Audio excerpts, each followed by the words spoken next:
You're live. Well, welcome everyone to another episode of WA This Week. Look, back in sunny Perth.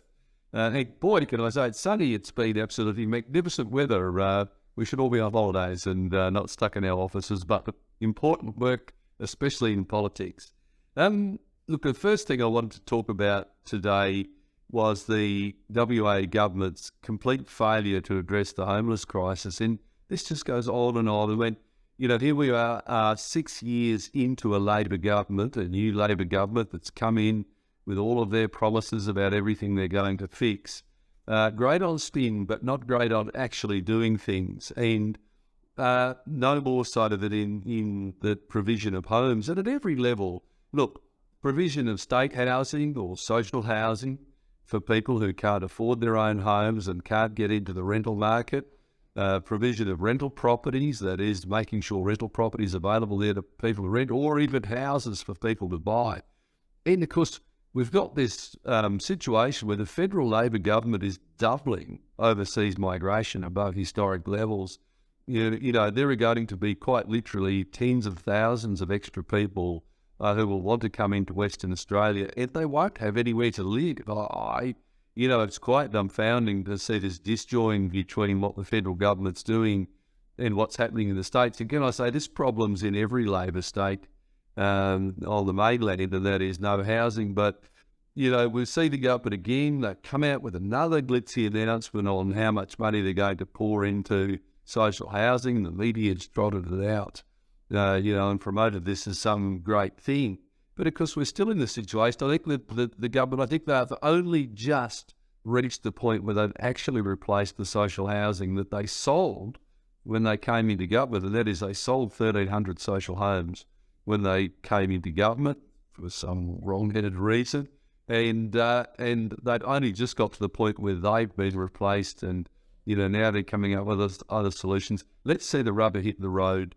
And I might say with, housing generally, the biggest issue, I think, if you look at it, outside of that provision for that critical housing, and especially getting rough sleepers off the street and giving them somewhere to stay, is making sure that you actually make housing affordable to people. Look, this is a whole other topic, and I think perhaps I should devote a podcast to it, but Australia is probably, I would think, the most expensive place in the world to buy a house. And that's a collective failure of government policy. And we'll talk about that separately. But, the state government, they could make housing more affordable tomorrow by releasing more land. The availability of land is the single most important factor in driving up the price of houses. It's actually the price of land which is the real expense. You might have seen in the press the state government unfire over their COVID procurement plan. Now, look, I actually thought the government procuring the RAT test, the rapid antigen tests, was a reasonable thing to do. And they did that for good reasons, and that was to make sure that people could easily get access to those tests. They can test whether they're sick or not, determine whether they go to work or stay home, or whether they need to go and see a doctor. And, that was a good reason. But what do we see once again with this Labor government? The Auditor General's just released a report. Absolutely no governance of this process. Now, it was a massive expenditure, over $500 million, over $500 million of your money, of public money spent on those tests. But as I say, you could say there was a justification for it. But they did no business case. There was no control over the process. They went outside their normal procurement processes and checks and balances.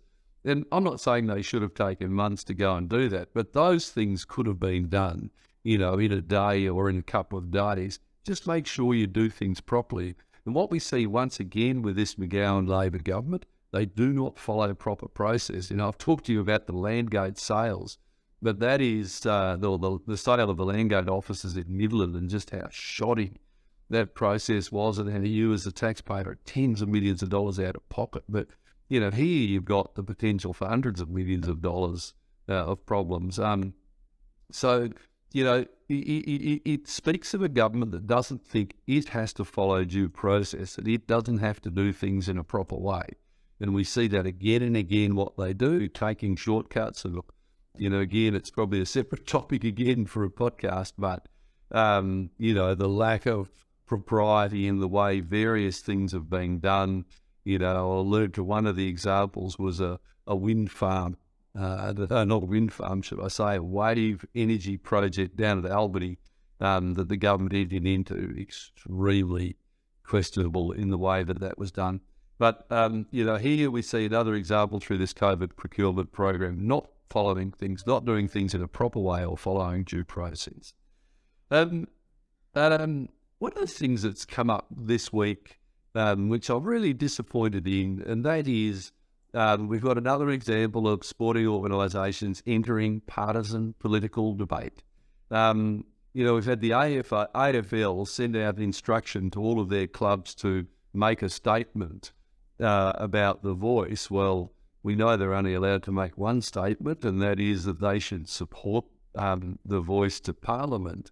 I do note as an aside, the AFL's pronouncement on this came after the federal Labor government gave them effectively $240 million for a stadium in Tasmania. And I think it's, disappointing to see the conjunction of those two things. The federal Labor government gives the AFL a massive boost through putting $240 million into a stadium that will be largely used for AFL in Tasmania. And then the AFL comes out and instructs the clubs that they have to make a statement. But then, football clubs in Western Australia, there is by no means a majority support, I believe, for the voice to Parliament, and I think most people are concerned about what I'm concerned about. They agree with recognising Aboriginal people as the first peoples in Australia. They don't agree that you then separate Australians into two groups, Aboriginal and non-Aboriginal, in your constitution. And I won't go through that debate again, but I'm deeply concerned about that for a number of reasons. A lot of people are. If you've got a sporting club in the state coming out and saying, we as an organisation support this, when quite patently a large number of their supporters don't. And what about their players? What about their officials? This is the problem when organisations enter these sorts of public debates. And I don't think in the end it serves the organisation well, but also it's divisive. This is not a move that builds harmony or inclusiveness. It's a move that divides their own supporters. Why would you do that as an organisation? I think that's really disappointing, but we're seeing increasingly, I might say, not just sporting clubs, but quite interestingly, corporate organisations. Look, when I came into corporate life, it was made very, very clear to me that you don't get involved in partisan politics. And in fact, I used to have to sign a statement that I hadn't used the company's resources, or I hadn't, done anything on behalf of the company, to support any political organisation or view. And I didn't mind that. I thought that was appropriate. When I was at work, I was at work. And, what I did in my private time was my business. But now you have a range of organisations entering a range of political debates, quite often on divisive issues, where it's quite clear a number of, their own employees or supporters for organisations wouldn't support that view, and yet they'd come in and enter it. I think it's inappropriate. I think it's an unfortunate aspect of the way that public debate has gone in Australia in the last little while. Look, I'm not sure if we're going to get some questions, I sort of won't go down this rat hole, but or at least this topic. But one of the interesting aspects of what we see federally in with Labor is just this massive leap to the left. I've never seen anything like it in my lifetime. We now have a Labor government in Canberra. I mean, they're going straight down the old, I would say, the communist rule book, price fixing. I mean, imagine a government in Australia entering into price fixing arrangements, doing it because we've had Labor states and Labor governments ban exploration for natural gas on the East Coast. They don't have gas to provide to back up their power supplies as they transition to renewables, and they're having massive increases in power prices. What's their response? to make the sensible move and to allow exploration for gas and to get more gas into their market. No, they're going into price fixing. You see the federal government have now attacked people's superannuation funds. Anyone who has a self-managed super fund over $3 million and they have property as part of that portfolio, the Labor government is going to tax them on price increases, or at least asset increase, valuation increase, when they haven't actually sold the properties. And you might think this doesn't particularly matter, but a lot of family farms are in fact put into a superannuation, self-managed superannuation fund. That's how families manage that as an asset and manage the transition of that asset to children. And now you've got the potential where if farm value increases, and I don't know what's happened in the rest of Australia, but in Western Australia, we've seen massive increases in farm values. A lot of farms have more than doubled in value. But of course, that's only money in your pocket if you sell it, because for many families, they don't keep that farm for generations. And yet we're in a situation where they're going to have to pay tax on that. And it means that you'll actually be in the situation of families being forced to sell their farms to pay tax on a profit they wouldn't otherwise have realised. Just appalling socialist policies that are coming in. We know the history of command economies, and that is they all fail. Look, even China had to go down the path of saying, yep, we're a communist country, but hey, we're going to let free enterprise work, and we're not going to constrain that with price fixing and the like. And yet here we have a Labor government in Canberra doing exactly that. It's just really terrible to see, and I suspect a lot of people that have voted for Labor in the last federal election are getting voter regret, because this is a really bad direction, and you can see they want to go even further. That superannuation, some of you may think, well, they're rich people, fair enough. I don't support NB taxes, but nevertheless, sometimes people think that's fair. But what was very clear in that whole debate was that Labor's got a raft of taxation proposals for superannuation, but the Prime Minister, to stop the public debate, has made them put all of that in a drawer. But they've got it in a drawer and they'll pull it out.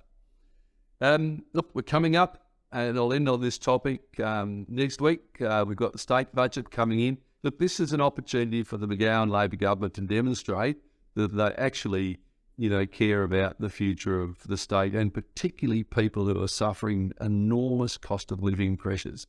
Obviously, we've seen the rising interest rates, but of course we've seen year-on-year increase in state taxes, fees and charges. And that is going to continue. Now, the state government, they've played this trick before where they sort of give people a so-called rebate on their power bill, but of course the underlying charges have gone up year after year. So all of those rebates have been taken up with increased charges, and it sounds like from what the Premier's said in making comments to the media that he's going to play a similar sort of trick in this budget, and they'll give you this illusory sort of rebate, but of course the underlying charges are still going up over time. And, we had this fast, the Premier came out into the media and said, oh, look, inflation's been 7%, but we're only putting up energy charges 2.5%. Well, one, they only need to put those charges up if the underlying cost of those organisations go up, and they are not going up by anywhere near 7% for those organisations.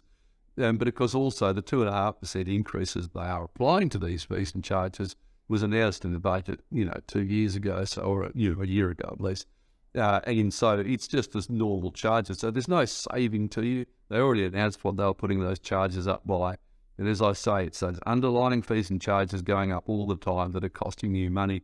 The government's could make a real difference to your cost of living by freezing those fees and charges, which we've called for, to give you relief during this time.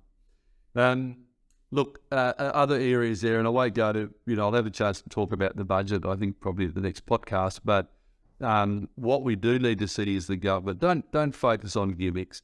They've got a massive surplus. They've received cumulatively around $20 billion in surpluses above forecast budget due to the massive high iron ore prices where they get royalties, and also because the GST fix that was put in by the federal Liberal government.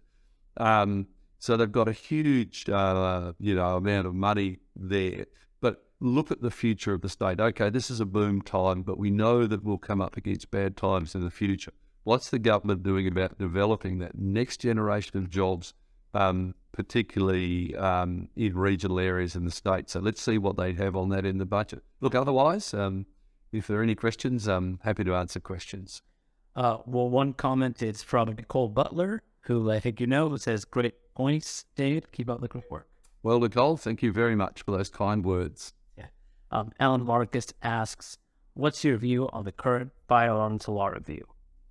Look, let's see how it goes. Look, I mean, to be frank, the state government focus on the firearms, I think, is by and large a gimmick to distract the population from what is an epidemic of crime.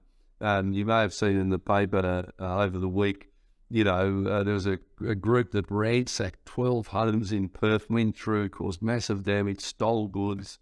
And we're seeing this more and more. I've said it again and again, in the regional parts of the state. Those of you, who live there are living through a nightmare, particularly if you go north of Geraldton. And even coming into Geraldton, we're seeing this massive wave of crime against the property and against the person. But, more than a 20% increase in crimes, serious crimes against the person. These are violent assaults, rapes, and the like under this government. And what are they doing about that? Because I can tell you that any changes to the gun laws are going to make no difference whatsoever to those issues, which are the real crime issues that people are experiencing. Houses being broken into, property being stolen, people being threatened, people being physically harmed, bashed. They're the real crimes that need to be stopped. Now, almost none of those crimes, or in fact, I suspect none of those actually involve firearms or the sorts of firearms that the government are talking about. I mean, remember they had that great gimmick with a 50 cal rifle? There are 3 in the state. They're all secure. A 50 cal's never been used in a crime in the state, to my knowledge. It's all so the Premier and the Police Minister can get a photo op with a group of our police officers standing in front of a rifle, and it makes for a good headline. Doesn't solve crime. So let's see where it goes, but I'm very sceptical that this is about crime. I think it's much more about distracting people from the real law and order issues in the state. Canada Guy on TikTok says this is literally fake news. Well, there you go. What, the arms or the... But sure, what is referring to?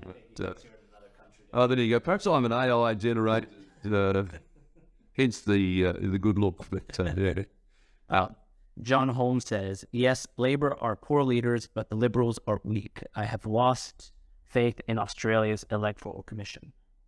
Look, well, a few topics there, but look, I can assure you that as an opposition at the state level, all of my colleagues are working really hard, and I'm actually really proud of what my colleagues are doing at a federal level. I think Peter Dutton, I think he's been really clear, making a really clear differential between Labor and Liberal and what they stand for. He's made that very clear, and he's a really, obviously most of you would never have met Peter Dutton, and I've never met him.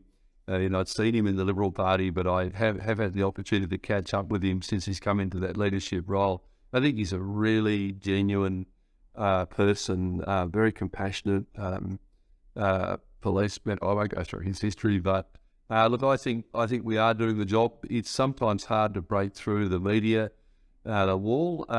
In the state level, I think the state Labor had about 110 media people that they appointed when they came into government at the state level. Just imagine that. And then I think they appointed about another 50 so-called to manage the messaging on COVID. I don't think they've got rid of they've got an army of media people, so sometimes it's hard to break through. But look, we're working hard, and if there's a specific issue you have, just contact my office directly. All right. That's it. Okay, great. Well, thanks, everyone. Look, please make sure this obviously if you're listening to it live, good.